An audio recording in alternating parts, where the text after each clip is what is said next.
welcome to the channel. In today's video, I'm going to be talking about a topic which I normally would never talk about. But essentially, recently, I have seen a lot of messages coming towards my channel and on Instagram as well regarding this whole job saturation and is it worth coming to the UK, and lots and lots of questions. I am just going to focus on one particular thing today, whether the UK is saturated for jobs or not, and that's it. I'm not going to talk about anything else, and essentially I'm going to talk about my own personal experience because at the end of the day, because I feel like it's a very panicky topic going around, especially on the International Medical Graduate webpage, and there's a lot of discouraging I don't want to say it, but it's quite negative. And so after reading everybody's panicky comments and messages, I decided to kind of talk about my own experience with you guys, and hopefully that it would give you some encouragement. And that let's begin the story. Okay, so we'll start from the fact that, is the UK saturated for doctors? No one knows. Okay, if someone is telling you that there are no jobs, it's a lie. There is still locum posts available. There is still empty slots available. So there must be jobs available, right? Someone must be doing those jobs.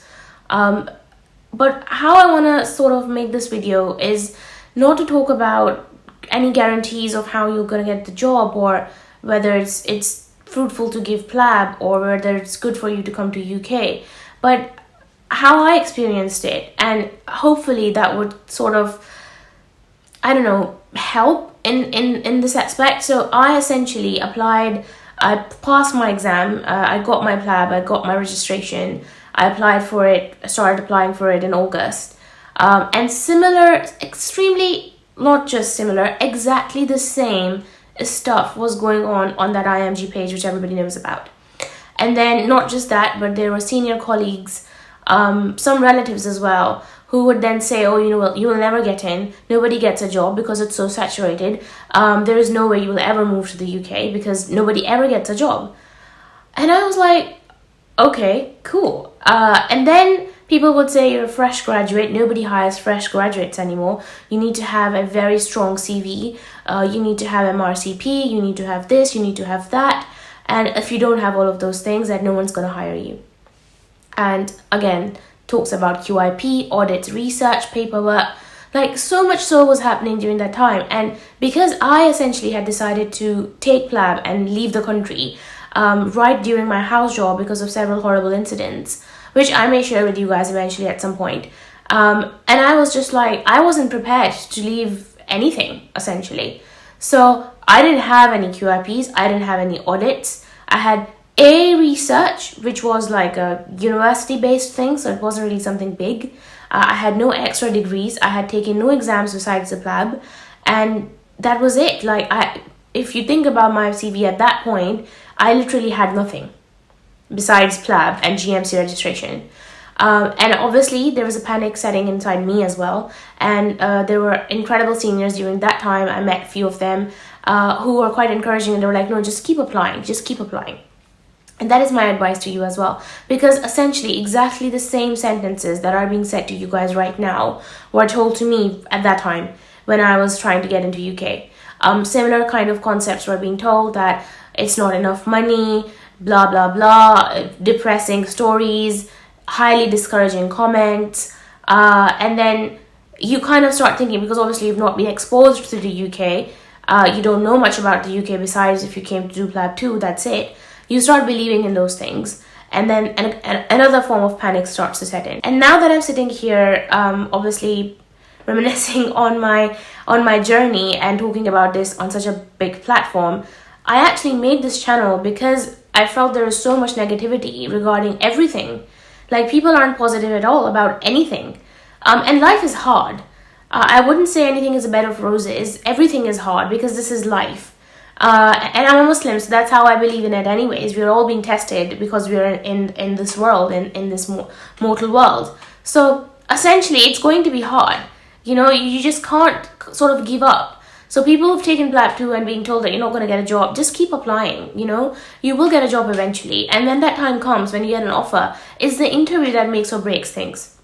Because at this moment in time, I can think about when I applied for my job and the first post that I got, and you can't be choosy, by the way, so beggars can't be choosers. You have to accept the first interview that you get and try to get it. And then when I got that, I basically was very scared because it wasn't a specialty that I would ever be interested in. I didn't know anything much about it. So I went on the Google, my best friend, and I just searched, and there are so many blogs, and they're incredible people. There's Omar blogs, there's Nasir's journey. Like, there are so many places where are resources regarding that particular specialty and how to prepare for the interview for that particular specialty. And that's what I did. Just you do your research and prepare yourself for the interview, and then just take the interview and leave the rest, to God or universe or whatever your belief system is. Because at the end of the day, it's very, very personal based for everybody. And I wouldn't say to anyone that, don't take PLAB, don't try to come and change your whatever you're going to end up with, because at the end of the day, you have to take some charge of your life. And if you start thinking negatively about everything, especially listening to people who are actually in UK having a good time, if they were not having a good time, why are they here then? Like, my biggest question from all of these people who discourage other juniors is why? Why are you here then? You go also leave then. If you're discouraging juniors to come, why? My biggest question to these people is why?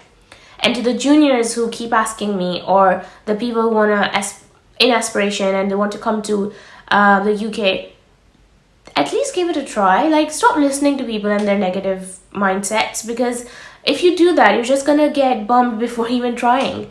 And you never know, you might actually enjoy it. You might actually love coming to the UK. You don't know. Asking somebody else's perspective regarding another country is quite stupid, in my opinion, because you don't know what their lifestyle is like. You don't know how they practice whatever they live, religion-wise or food-wise or traveling-wise or hobby-wise, or there's so many things. Like, you can never be the same as another human being. Then how come their perspective towards another place is informing you? Does that make sense? So, back to my question, back to answering your guys' question is the UK saturated? No one can tell you in direct, like, yes or no, because nobody knows. Yes, are there things going to get changed? Things change all the time. Does that mean you should start giving up on your dreams? No. My own experience. I took the interview, I got it. And I'm here. And the same thing went with anesthetics interview as well. I took the interview and I got it. And was it hard? Yes. Was I scared? Yes. Was I also panicking at one point? Absolutely. I'm a human being. But that is why I've made this channel. This is why I'm sitting in front of you guys, to tell you that it can happen. It will happen. You just need to persevere and keep a positive mindset, whether it's a shift from another country to the UK, or whether it's a shift from a city in UK to another city because you didn't get training in your desired post. Therefore, I feel like it's quite important that it sinks into your brain, whoever is watching this video, that you cannot give up before trying. That's not how life works. You have to make your own pathway, and you have to make sure that you and you alone are doing it. Do not ask other people. Do not ask their experiences. Do not ask if you are going to be able to get in or not. They're not God, okay? They're not anybody. They can't tell you whether you're going to get in or not.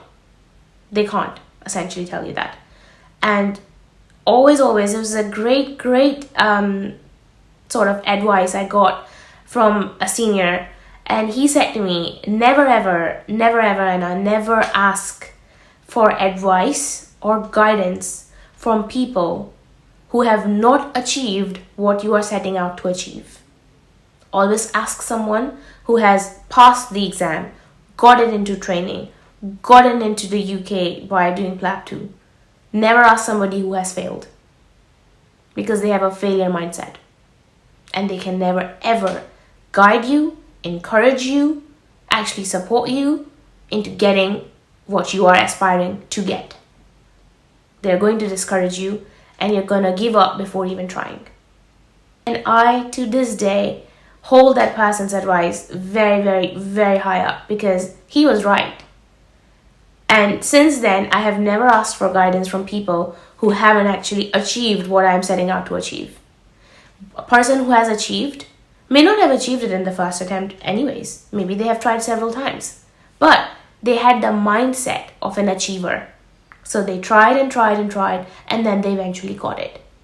If you ask somebody like that, they are not only going to encourage you, but they're going to tell you their own experience, which is going to support you, and you're going to be like, okay, yes, I can do this because this person did it, hence why I can do this too. It is hard, it's going to be tough, but I'm going to do it.